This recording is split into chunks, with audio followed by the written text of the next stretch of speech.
Oke, materi sekarang adalah logika proposisi ya. Jadi kita pembahasan mata kuliah ini adalah logika algoritma.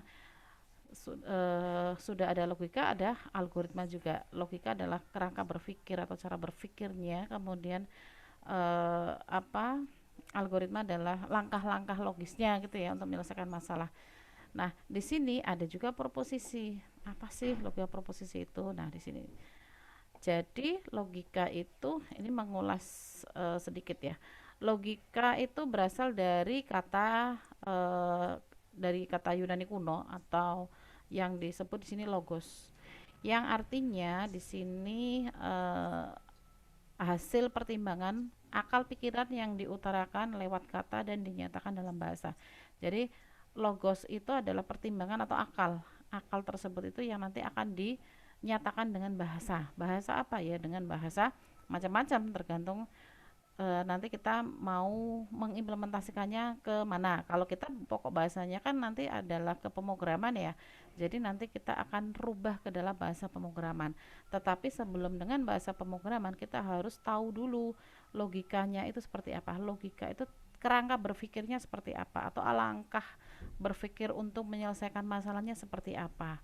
Nah, kalau sudah tahu langkah berpikirnya seperti apa, nanti notasinya diimplementasikan ke dalam tahapan yang seperti apa. Kemarin sudah saya jelaskan, ada notasi algoritmanya itu ada menggunakan kalimat deskripsi, kemudian ada dilanjutkan dengan flowchart, kemudian kode semua atau pseudocode, baru nanti dituangkan dengan bahasa pemrograman. Nah, langkah-langkahnya seperti itu karena kita fokusnya adalah membahas dengan endingnya dengan pemrograman ya. Kalau mungkin di prodi yang lain bisa jadi beda juga karena tergantung goal dari mata kuliahnya itu apa. Nah, logika di sini adalah ilmu pengetahuan yang mempelajari kecakapan untuk berpikir secara lurus, tepat dan teratur. Jadi di sini berpikirnya adalah lurus artinya ya apa ya? Lurus itu fokus ke satu masalah, nggak ada artinya itu tepat. Kalau misalkan dia harusnya kondisinya A ya A, nggak ada A setengah B, A sedikit atau ke cenderung ke B, nah itu nggak ada. Jadi benar-benar lurus ya, harus tepat, harus teratur. Karena di algoritma itu ya sistemnya atau proses berpikirnya itu dia ya yang tepat-tepat, nggak ada yang ragu. Mungkin kalau kalau di kehidupan sehari-hari masih ada pertimbangan-pertimbangan yang lain ya, artinya wah ini agak ini karena ada alternatif ini mungkin agak kasihan, kemudian nanti bisa menjadi bagus nilainya atau mungkin ketika jual beli kalau ini barangnya agak jelek maka didiskon dan seterusnya. Nah, kalau untuk yang eh, berpikir yang algoritma yang nanti akan endingnya kita berubah ke dalam bahasa pemrograman itu harus tepat. Kalau A ya A, kalau misalkan nanti B ya B. Jadi kaku seperti itu, lurus, tepat dan teratur ya. Kemudian banyak teorema dalam ilmu komputer atau dalam apa ya ya ada informatika dan seterusnya yang berhubungan dengan komputer di situ membutuhkan membutuhkan pemahaman dengan logika. Jadi semuanya itu harus berlogika, harus dinalar. Nalarnya namanya adalah dengan logika. Karena logika itu adalah jantungnya dari algoritma dan pemrograman. Kalau kita nggak tahu logika, maka kita susah untuk menerapkan ke algoritma, apalagi ke pemrograman. Karena kerangka berpikirnya aja kita nggak ngerti, apalagi menuju algoritma dan pemrogramannya. Jadi kita harus punya logika atau berpikir secara logis. Logisnya itu seperti apa, penalaran kita seperti apa. Kalau kita nggak punya itu, otomatis menuju algoritma dan menuju ke pemrograman akan kesulitan. Kemudian di sini logika juga merupakan dasar dari semua penalaran. Ya, jadi karena kita berkaitan dengan logik ya, jadi kita itu berhubungan dengan pekerjaan yang susah, tetapi nggak bisa diraba secara fisik. Jadi logik ya, kita ngoding, error terus. Kalau misalkan kelihatan seperti kita memperbaiki elektronik itu kan bisa dilihat ya, yang misalkan rusak ada kebakar itu yang mana bisa dilihat. Nah, sekarang kita itu belajar tentang logik, maka logika inilah akan dibutuhkan sangat penting karena logik ini kok nggak nggak jalan, padahal nggak error. Nah itu di mana salahnya kok nggak bisa seperti ini? Maka logika kita itu harus digali ulang, harus dikaji ulang. Nah ini berhubungan dengan pola pikir yang ada di kita ya, karena kita harus menyelesaikan sebuah masalah yang nanti akan diterapkan ke dalam suatu bahasa pemrograman. Nah, di sini untuk sistem yang nanti akan kita olah atau apa ya, yang akan kita logika itu berbentuk proposisi ya. Jadi ada bentuk proposisinya. Kemudian logika itu adalah suatu bahasa atau reasoning atau kumpulan aturan yang bekerja secara logis ya, atau logik. Jadi logik itu ya berpikir yang logis tetapi tidak bisa bisa disentuh, diraba secara kasat mata ya, karena hanya memikirkan logika, hanya mengandalkan logika saja. Nah, di sini untuk logika itu ada pernyataannya. Pernyataannya ada yang bernilai true dan ada yang bernilai false. Yang mana nilai benar atau nilai salah itu nilainya adalah pasti. Benar ya benar, salah ya ya salah. Enggak, ya benar sih, tapi kadang salah, atau salah sih tapi sedikit benar. Enggak ada seperti itu.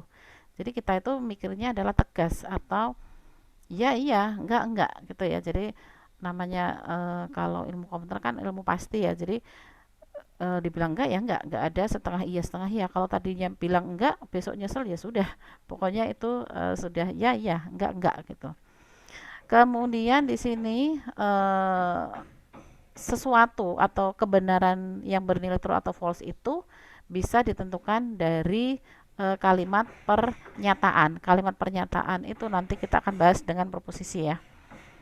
Jadi untuk beberapa apa macam logika yang nanti akan kita bahas di sini dengan kalimat proposisi. Yang pertama ada deklaratif atau proposisi. Kalimat proposisi atau deklaratif ya. Ini untuk proposisi atau deklaratif adalah statement atau suatu pernyataan yang mengandung satu nilai kebenaran atau dapat bernilai true atau false. Jadi kalimat proposisi itu sama dengan deklaratif ya. Kalimat proposisi itu adalah kalimat pernyataan.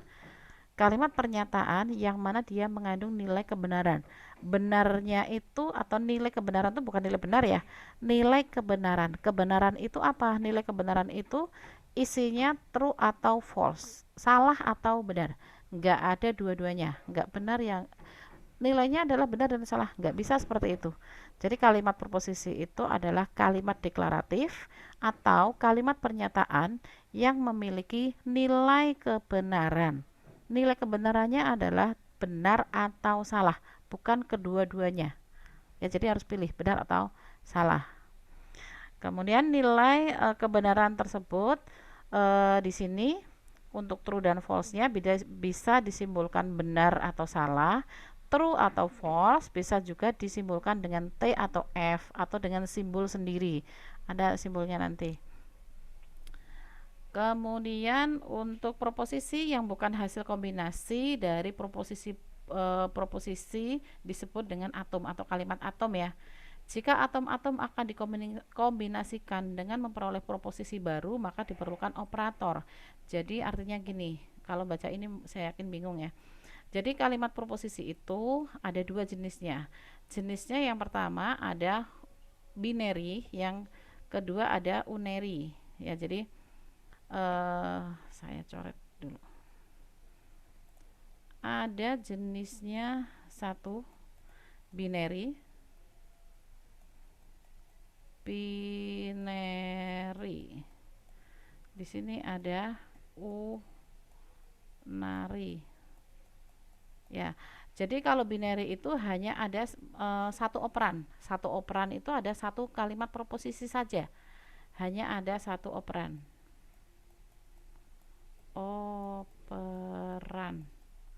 Dan di sini operatornya di sini hanya ada negasi.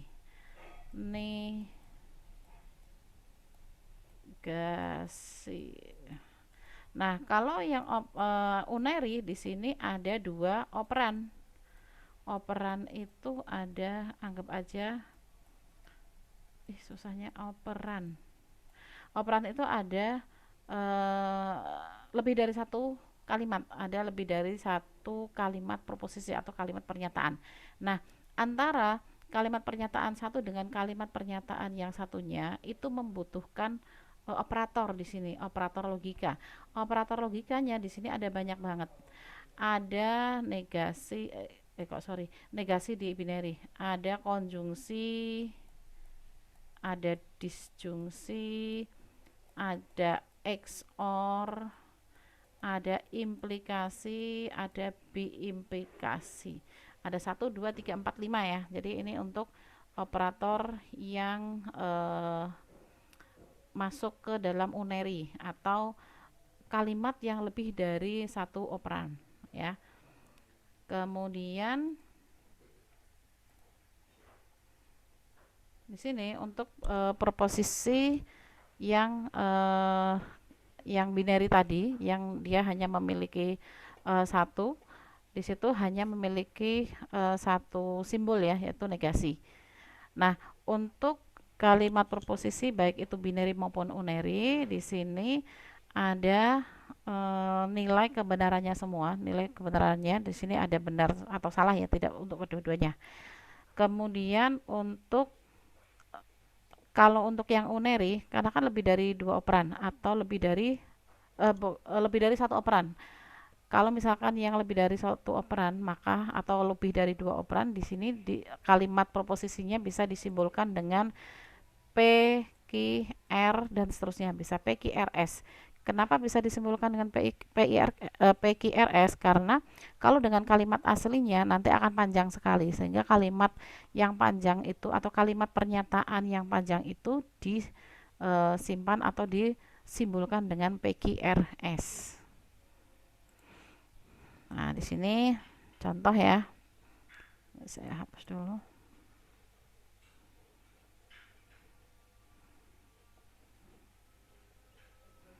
Nah, ini untuk jika P dan Q menyatakan suatu logika. Nah, di sini ada sebentar. Besaran.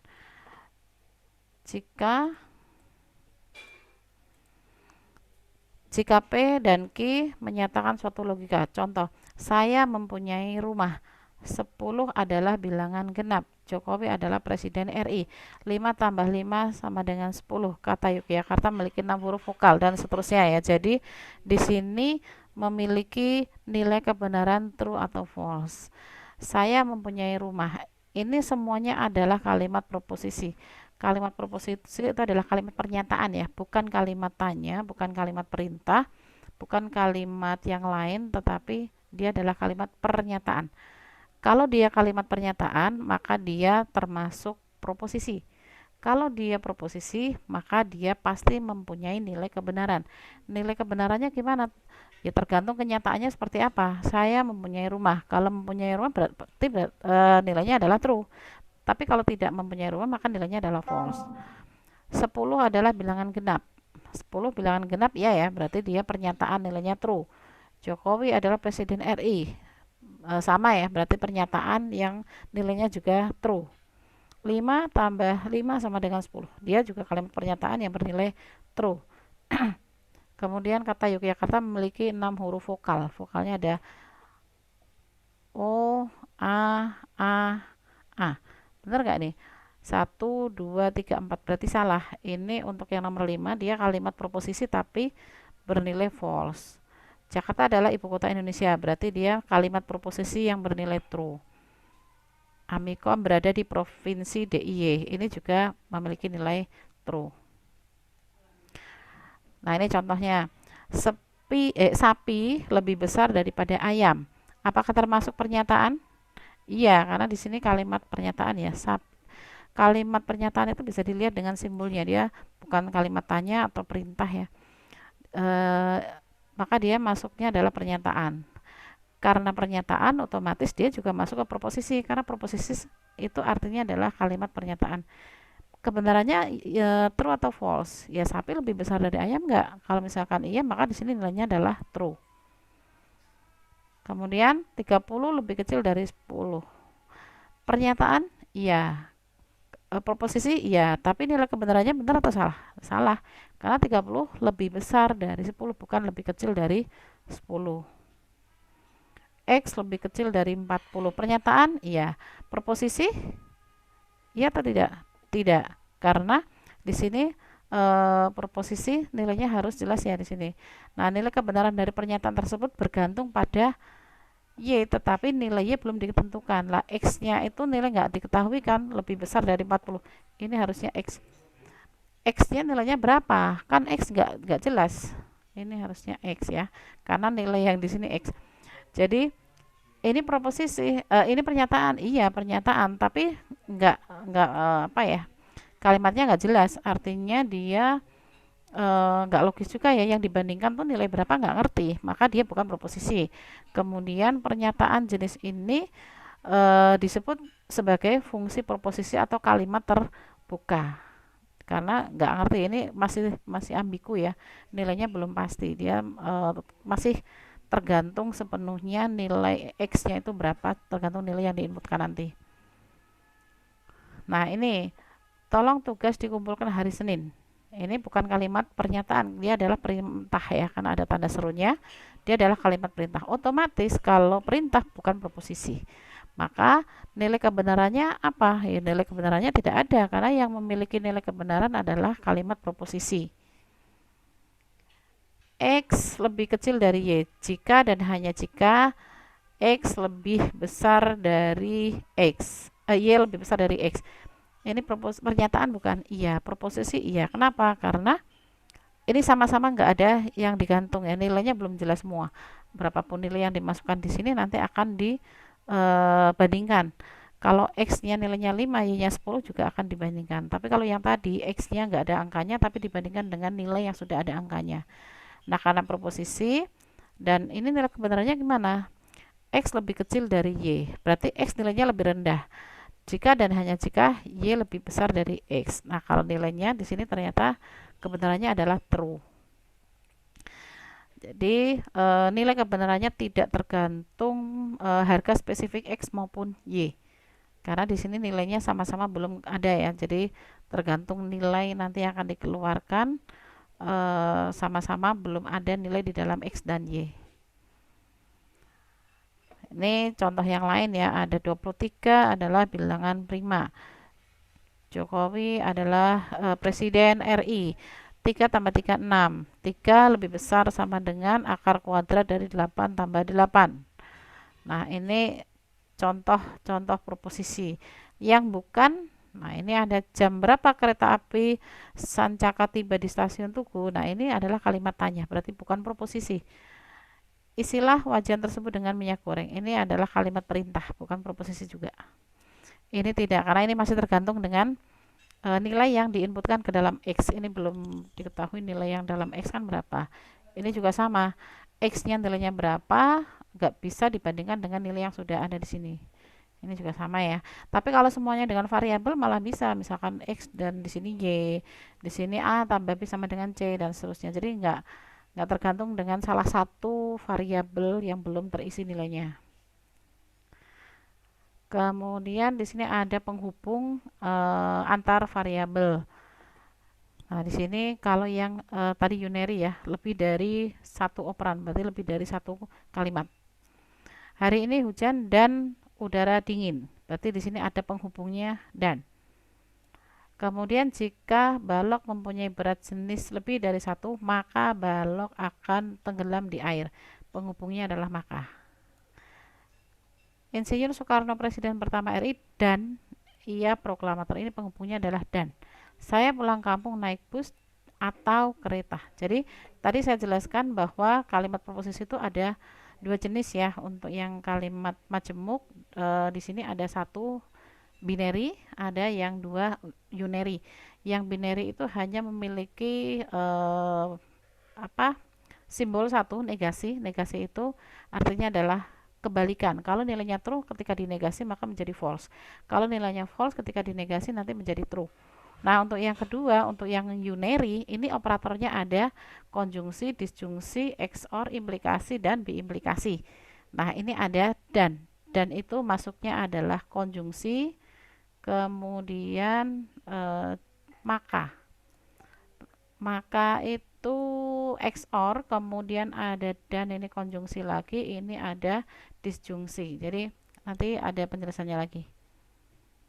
Nih, ini ada negasi, ada konjungsi, disjungsi, implikasi, biimplikasi.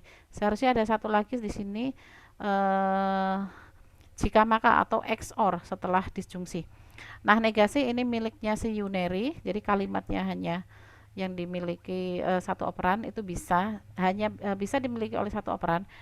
Jadi dia berlaku di operan satu. Tapi kalau yang konjungsi, disjungsi, XOR, implikasi dan biimplikasi itu penghubung dari minimal dua kalimat proposisi ya. Jadi di sini nanti penghubungnya ada konjungsi, disjungsi, XOR, implikasi dan biimplikasi.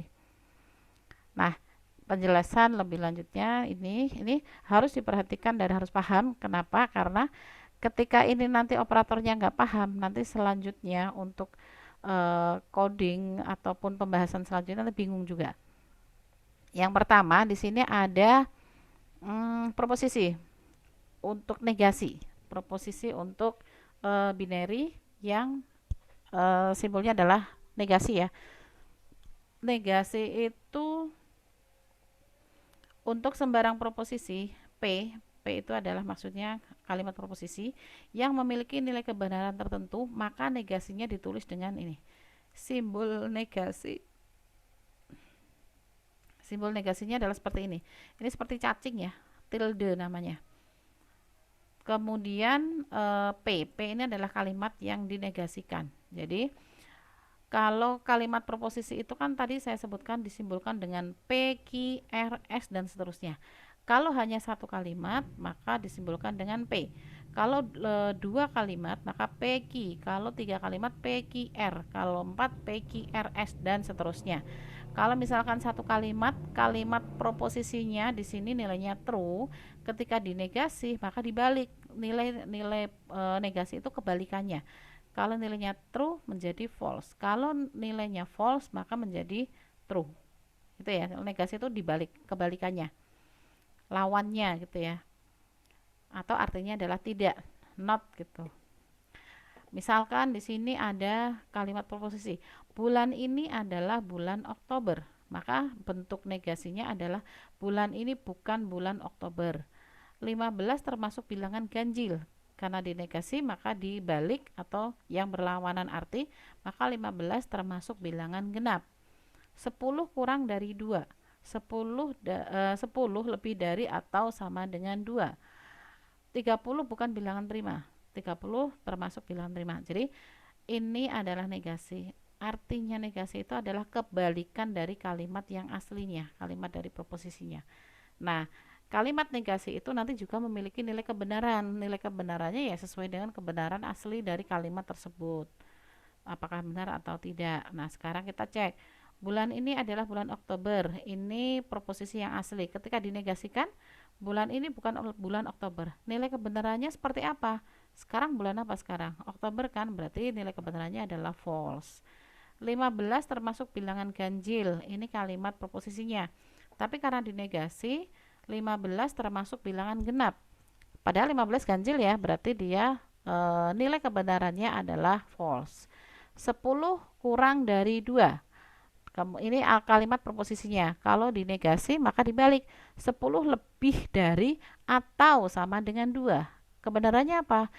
False juga karena di sini 10 kan lebih dari ya, benar. Tapi kalau untuk yang sama dengan 2 enggak masuk karena 10 kan lebih dari 2 bukan sama dengan 2. Kemudian 30 bilangan prima. Kemudian 30 di sini bilangan prima. Nah, 30 kebenarannya gimana? 30 itu prima atau bukan? Kalau prima berarti ini kebenarannya true, tapi kalau bukan ini kebenarannya jadi false. Kemudian ada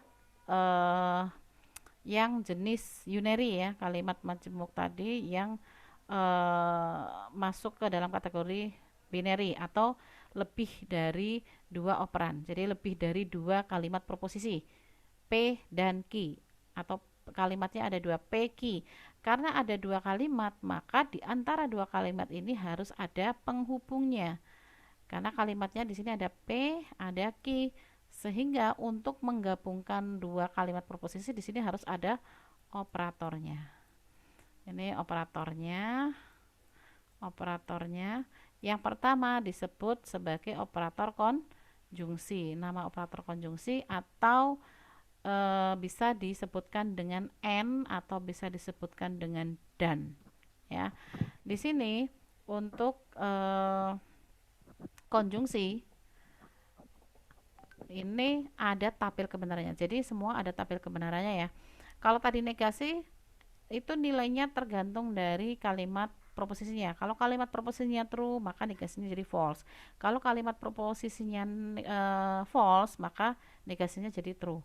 Nah, untuk konjungsi di sini dia memiliki tabel kebenaran jika kalimat proposisi P dan Q nilainya sama-sama true, maka hasilnya adalah true.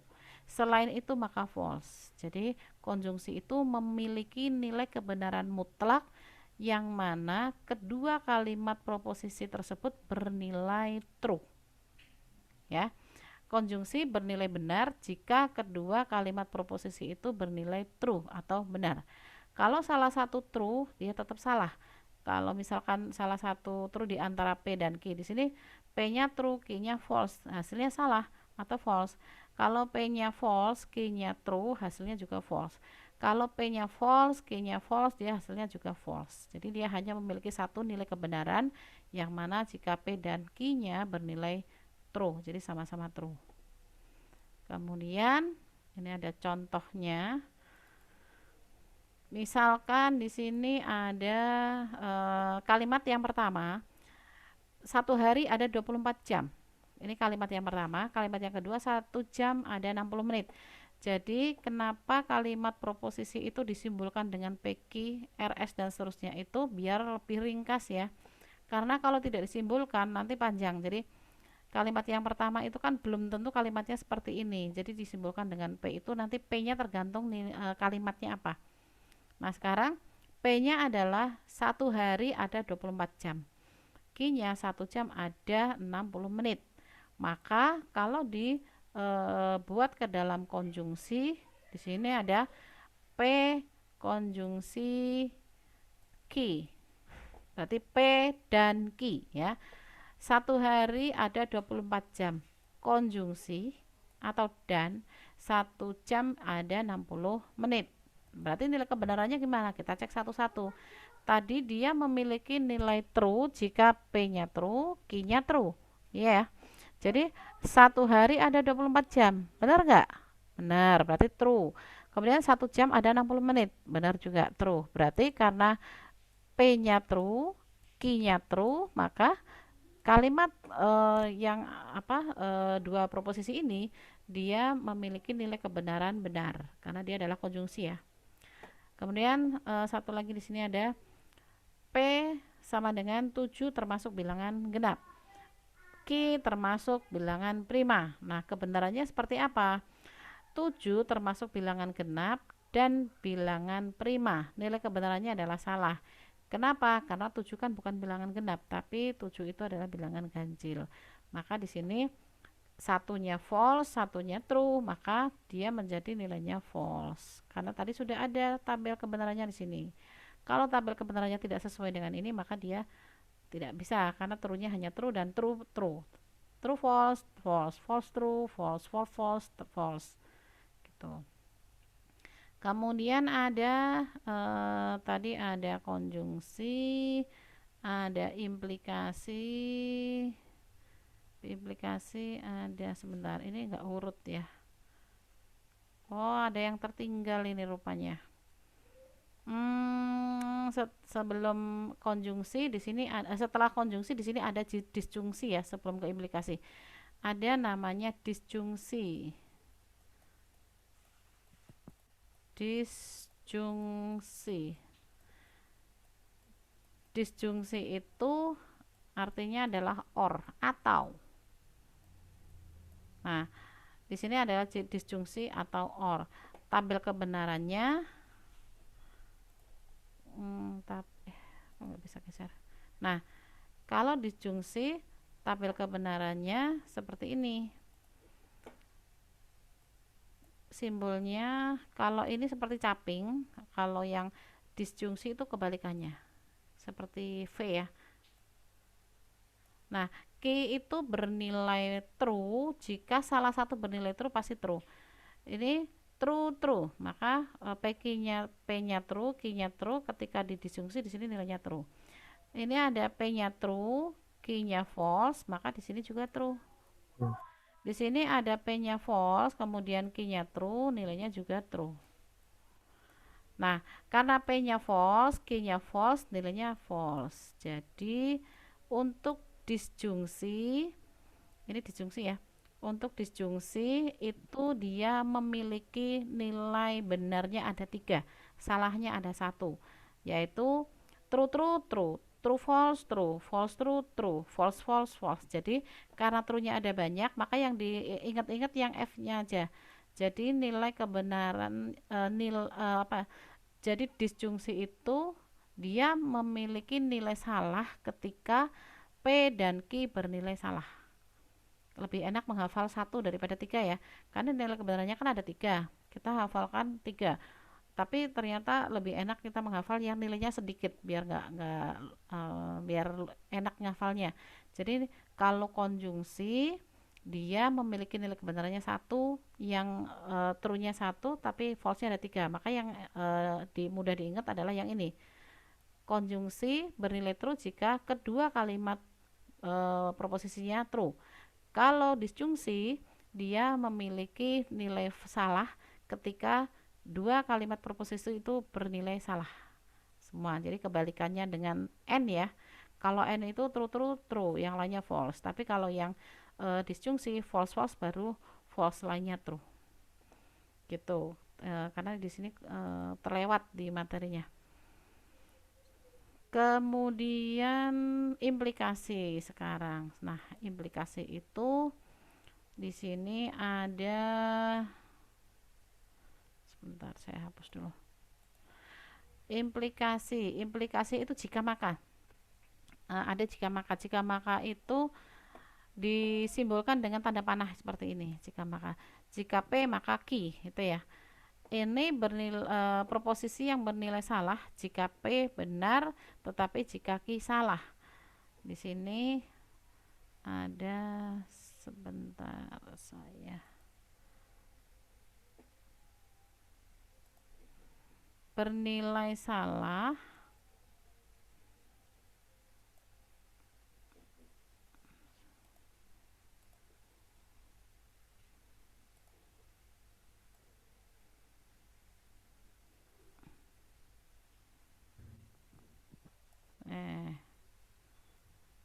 nih ya. Jadi nilai kebenaran dari implikasi itu bacanya adalah jika P maka Q ya. Proposisi yang bernilai salah jika P benar tetapi Q salah. P benar Q salah ya. Jadi di sini nilai-nilainya bernilai salah jika ini bernilai salah. Nah, ini bernilai salah jadi kuning. Nah, bernilai salah jika P benar Q salah ya, ini. Karena implikasi itu memiliki true-nya ada 3, false-nya hanya 1. Jadi yang diingat yang sedikit saja. Implikasi itu bacanya adalah jika maka. Simbolnya dengan panah seperti ini, jika maka. Berarti jika P-nya true dan jika maka Q-nya false, maka nilainya adalah false. Selain itu nilainya true. Nilai kebenarannya true. Nah, ini contohnya. Contoh untuk implikasi atau jika maka.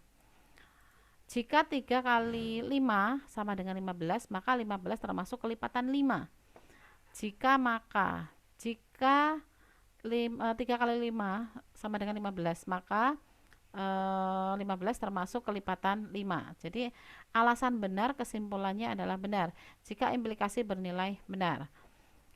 Nah, di sini 3 kali 5 sama dengan 15. Benar kan? 15, iya. 15 termasuk kelipatan 5. Benar juga kan? Benar. Berarti di sini berarti benar semua ya, benar sama benar. Tadi kan yang memiliki nilai salah hanya yang ini, true false. Nah, di sini ada jika 4 tambah 7 sama dengan 10. Benar nggak? Salah ya di sini ya. Kemudian jika 4 tambah 7 sama dengan 10, maka besi adalah benda padat. Besi benda padat iya. Berarti kesimpulannya apa? Di sini P-nya salah, tapi Q-nya adalah benar. P-nya salah, Q-nya benar. Maka hasil implikasinya adalah true. Tadi kan 4 tambah 7, 10 kan salah ya. Di sini salah. Kemudian besi benda padat benar. Berarti dia hasilnya adalah benar. Kemudian jika 6 tambah 9 sama dengan 15. Berarti salah atau benar? 6 tambah 9 sama dengan 15 benar ya.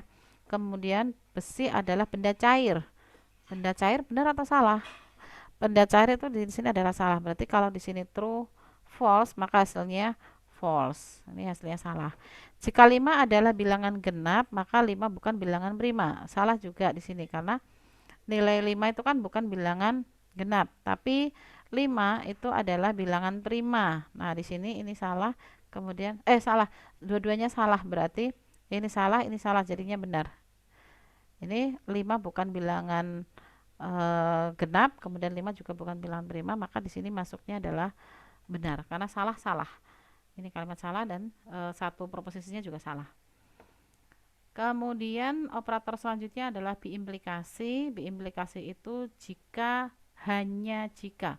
Dituliskan dengan panah double ya. Ini panahnya kurang ini. Jika, hanya jika itu panahnya seperti ini. Panahnya ada kanan dan kiri. Nah, ini memiliki nilai true 2, memiliki false-nya 2.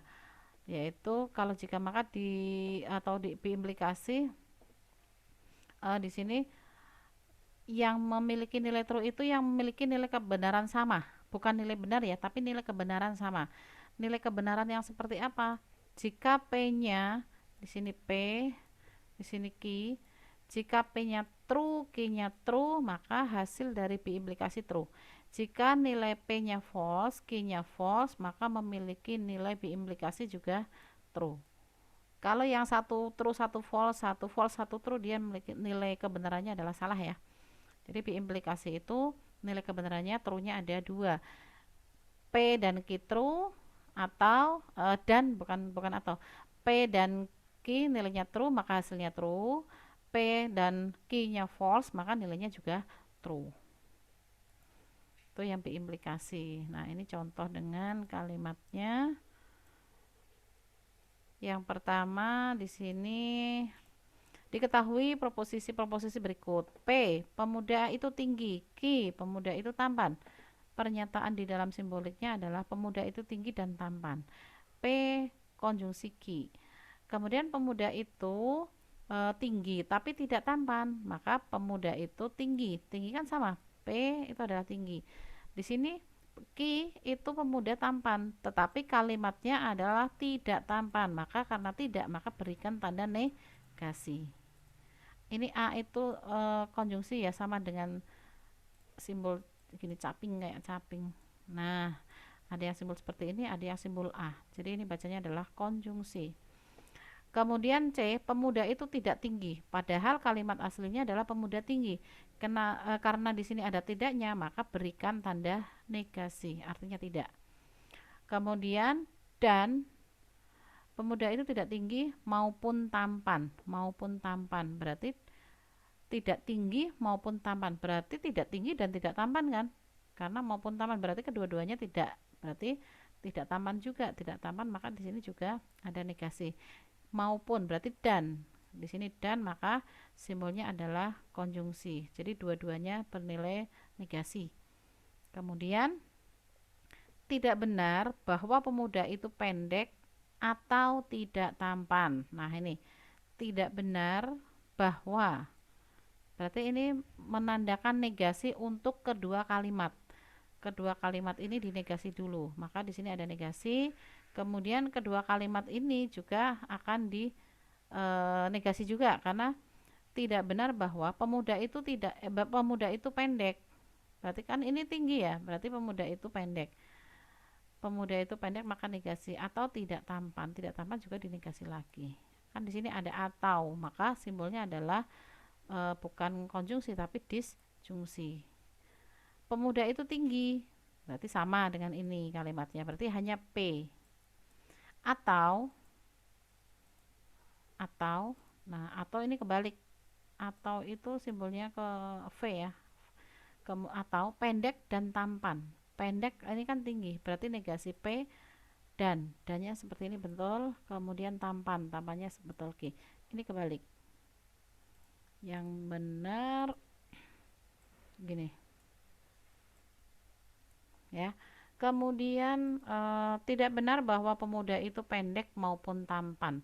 Berarti tidak benar ya, tidak benar semuanya pendek dan tampan. Padahal di sini kan tinggi, berarti pendeknya dinegasi dan maupun tampan. Kalau maupun berarti kan dua-duanya, maka eh, negasi juga. Di sini ada n. Ya, jadi kita harus bisa membaca kalimat eh, proposisi. Jadi kalimat kalimat deklarasi, kalimat bentuk kalimat dalam bahasa Indonesia. Kemudian kita telaah dulu maksudnya seperti apa, logikanya seperti apa, kemudian kita tentukan bahwa kalimat itu proposisi atau bukan. Kemudian kalau misalkan dia kalimat proposisi, kemudian dia masuk ke dalam operator itu enggak ada eh, kebalikan arti atau negasi, kemudian ada tanda hubung dan atau jika, hanya jika, dan seterusnya atau tidak. Maka dari kalimat-kalimat itu maka kita operatorkan seperti ini. Kita simbolkan dengan operator-operator seperti ini. Nah, ini uh, latihan. Jadi, tuliskan kalimat di bawah ini ke dalam simbol logika. Jadi, Lala sedang sakit dan ia tidak masuk kuliah hari ini. Mahasiswa bisa masuk ke dalam kelas hanya jika ia mempunyai kartu mahasiswa. Mahasiswa yang mendapatkan nilai mata kuliah A atau B tidak perlu mengulang mata kuliah. Doni mengambil mata kuliah pemrograman jika dan hanya jika ia telah mengambil mata kuliah pemrograman. Nah, ini nanti disimbolkan dengan kalimat tadi ya. Kalau kalimatnya di sini hanya dua, Lala sedang sakit. Ia tidak suka kuliah hari ini. Berarti Lala tidak suka kuliah hari ini. Berarti ada P dan Q. Mahasiswa bisa masuk ke dalam kelas. P. Mahasiswa dalam kelas hanya jika ia mempunyai kartu. Mahasiswa harus mempunyai kartu mahasiswa. Berarti ada dua kalimat ya di sini. Nanti silahkan dikerjakan. Kalimatnya ada P dan Q. P-nya yang mana untuk yang kalimat nomor satu, P-nya apa, Q-nya apa, kemudian dituliskan dengan simbol proposisinya. Nomor dua juga P-nya apa, Q-nya apa, simbolnya seperti apa, sampai dengan nomor 4. Kayak yang di atas barusan ya, Bu? Ya, betul, kayak contoh yang di atas.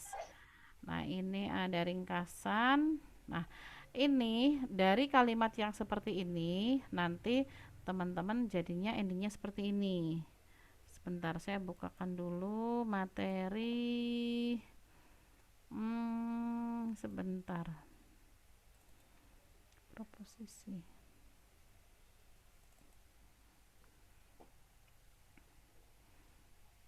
Nah, ini saya share yang ini dulu. Ini sudah tampil ya? Ya, Bu. Oke. Ini materi di MI sudah saya jelaskan, sudah saya share juga di video. Jadinya kalimat-kalimat itu tersimbol seperti ini, seperti tabel ini ya, tabel proposisi.